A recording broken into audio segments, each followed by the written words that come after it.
Hello students, आज mensuration का part 7 है जिसमें मैं कीवर्ड को डिस्कस करूंगा।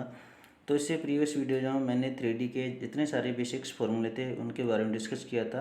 तो उन बेसिक फार्मूलों की हेल्प से, जैसे कि वॉल्यूम का फार्मूला बताया था मैंने, उसके बाद लेटरल सरफेस एरिया का फार्मूला बताया था, उसके बाद टोटल सरफेस एरिया का फार्मूला बताया था। उस बेसिक्स फार्मूलों की हेल्प से हम यहाँ पर कीवर्ड में वॉल्यूम फाइंड आउट करेंगे, lateral surface area find out करेंगे और total surface area find out करेंगे, है ना।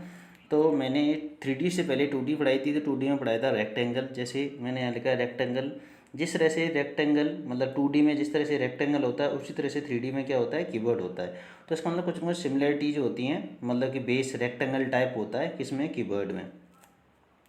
तो पहले इसकी डेफिनेशन देख लेते हैं, है ना। तो डेफिनेशन का है, keyword is a 3 dimensional shape. 3 dimensional shape है क्योंकि लेंथ, ब्रेथ और हाइट होती है।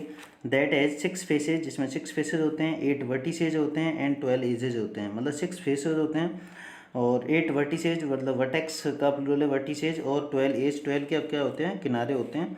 तो जिस तरह से मैंने यहाँ पर ये डायग्राम बनाया है कि देखो ये रेक्टेंगल, मतलब इसका जो बेस है टॉप किस टाइप का है, रेक्टेंगल टाइप का। तो जिस तरह से 2D में रेक्टेंगल होता है उसी तरह से 3D में क्या होता है, ये कीवर्ड होता है। तो ये लेंथ है, ये ब्रेथ है और ये क्या है, हाइट। तो मैं इसको प्रैक्टिकली समझाता हूँ तुमको, एक देखो इससे समझाता हूँ। तो ये क्या है, जैसे कीवर्ड है ना। तो देखो मैंने सबसे पहले लिखा है 6 फेसेज, 6 फेसेज हैं। तो एक तेरा फेस 1 और 2 और 3 और 4 5 और इसके ये नीचे है ना, ये रहा। तो 6 फेसेज हो गई, तो क्लियर हो गया 6 फेसेज। अब आता है 8 वर्टिसेज हैं। तो वर्टिसेज मतलब जैसे 1 है ना, 2 और 3 और 4, कितने हो गए, 4 हो गए। 4 ऊपर हैं और 4 इसके ये नीचे हैं, तो कितना हो गया, 5 6 7 8। तो 8 क्या हो गए, वर्टिसेज हो गए। अब किनारे देखते हैं, किनारे मतलब 1 है ना, 2 3 4, 4 ऊपर हैं और 4 ही नीचे हैं, है ना। ये 5 6 7 8 है ना।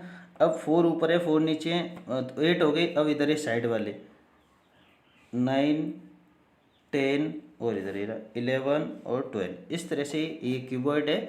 तो इसमें 6 फेसेज होते हैं। 6 फेसेज किस टाइप के होंगे, रेक्टेंगुलर टाइप के, क्योंकि भाई रेक्टेंगल बेस, रेक्टेंगुलर टॉप है, रेक्टेंगुलर बेस है। तो इस तरह के सब क्या होगा कि इसका जो फेसेज है कितने रेक्टेंगुलर फेसेज होंगे, तो 6 फेसेज, 8 वर्टिसेज और 12 क्या है, किनारे हैं। तो आगे बात करते हैं। तो मैंने लेंथ को L मान लिया है, ब्रेथ को B मान लिया है, हाइट को क्या मान लिया है, H। तो मैंने बेसिक फार्मूला में प्रीवियस वीडियो में बेसिक फार्मूला बताया उसमें बताया था कि वॉल्यूम का फार्मूला होता है area of base into height. तो यहाँ पर इसका मतलब जो बेस है या टॉप है या इसका मतलब रेक्टेंगुलर टाइप है, तो मैंने रेक्टेंगल बना लिया। रेक्टेंगल का ये लेंथ है, ये ब्रेथ है, और रेक्टेंगल एरिया क्या होता है, L इंटू बी। अगर आपको रेक्टेंगल सही से पढ़ना है तो मैंने प्रीवियस वीडियोज में मैंने बताया, वहाँ से आराम से आप क्लियर कर सकते हो। तो एरिया ऑफ बेस कितना होता है, L इंटू बी, और हाइट तो H चाहिए। तो वॉल्यूम का फॉर्मूला क्या आया, L into B into H, या फिर LBH। तो आगे बात करते हैं curved surface area. Curved surface area या फिर लेटरल सरफेस एरिया। तो मैंने बेसिक फार्मूला में बताया था कि इसका जो बेसिक कर्व्ड सरफेस एरिया का फार्मूला होता है वो क्या होता है, perimeter of shape into height. मतलब जिस तरह की शेप होगी उसका पेरीमीटर लिख देंगे और हाइट का मल्टीप्लाई कर देंगे, क्योंकि ये 3D है। तो ये रेक्टेंगल का पेरीमीटर क्या होता है, 2 in bracket L plus B, है ना। मैंने 2D में पढ़ाया था। तो अगर आपको पूरा देखना है कि कैसे आया तो वहाँ पर जाके देखिए, है ना। अब इसका क्या है, CSA। तो CSA क्या हो गया, पेरीमीटर ऑफ शेप। तो इसका मतलब क्या होता है, P equal to 2 in bracket L plus B into height. तो CSA क्या होगा, 2 in bracket L plus B into height. और यही एरिया 4 वॉल्स है ना। कमरे की चारों दीवारों का क्षेत्रफल 4 वॉल्स, ये सेम ही है। अब बात करते हैं टोटल सरफेस एरिया। तो टोटल सरफेस एरिया मैंने बताया था LSA plus 2 into area of base, है ना, 2 इंटू एरिया ऑफ बेस। अब देखो LSA कितना है, 2 in bracket L plus B into H.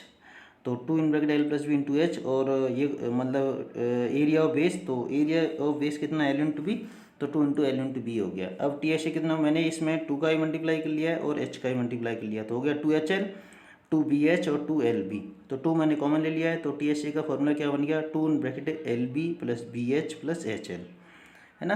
तो ये फॉर्मूले मैंने कनेक्ट किए हैं, है ना, उस बेसिक्स वाले फॉर्मूले से। अब आगे बात करते हैं डायगोनल। डायगोनल की बात करने से पहले हम रेक्टेंगल का डायगोनल देख लेते हैं, क्योंकि थोड़ा 2D में पढ़ लेते हैं, उसके बाद 3D में पढ़ेंगे तो बहुत अच्छी तरह से समझ आ जाएगा। इस रटना नहीं पड़ेगा हमको। तो जैसे देखो ये क्या है, रेक्टेंगल है, तो एक ट्राइंगल में चल लेता हूँ। इसमें इसका मैंने पहले 2D मतलब रेक्टेंगल का मैं डायगोनल निकाल रहा हूँ, उसके बाद 3D पर चलेंगे कीबोर्ड का डायगोनल क्या होगा, क्योंकि यहाँ 2 डायमेंशन है, वहाँ 3 है। तो पहले इसको समझते हैं। तो ये कितना L, ये हो गया B। तो इसका मतलब राइट एंगल ट्राइंगल है, क्योंकि हमने पढ़ा था ज्योमेट्री की रेक्टेंगल की प्रॉपर्टीज में कि ईच एंगल 90 डिग्री होता है। तो इसका मतलब राइट एंगल ट्राइंगल है, तो इसका हम डायगोनल निकालेंगे, मतलब ये हाइपोटेन्यूस निकालेंगे। तो इसका मतलब राइट एंगल ट्राइंगल में पाइथागोरस थ्योरम बेस्ड होती है। तो बाई पाइथागोरस थ्योरम AC का स्क्वायर मतलब हाइपोटेन्यूस का स्क्वायर इक्वल टू AB का स्क्वायर बेस का स्क्वायर और BC का स्क्वायर परपेंडिकुलर का स्क्वायर। तो AC कितना है D, तो D का स्क्वायर, AB कितना है L, तो L का स्क्वायर, BC कितना है B, तो B का स्क्वायर। तो इसका डायगोनल क्या है, रूट में L square plus B square. यहाँ पर 2 डायमेंशन है, तो हो गया रूट में L square plus B square. 3 dimension होंगी तो 3 हो जाएगा, मतलब रूट में L square plus B square plus H square. तो ये डायगोनल को शॉर्ट में क्या बोलते हैं D, तो रूट में L square plus B square plus H square. तो ये सारे फॉर्मूले हुए किसके, क्यूबॉइड के।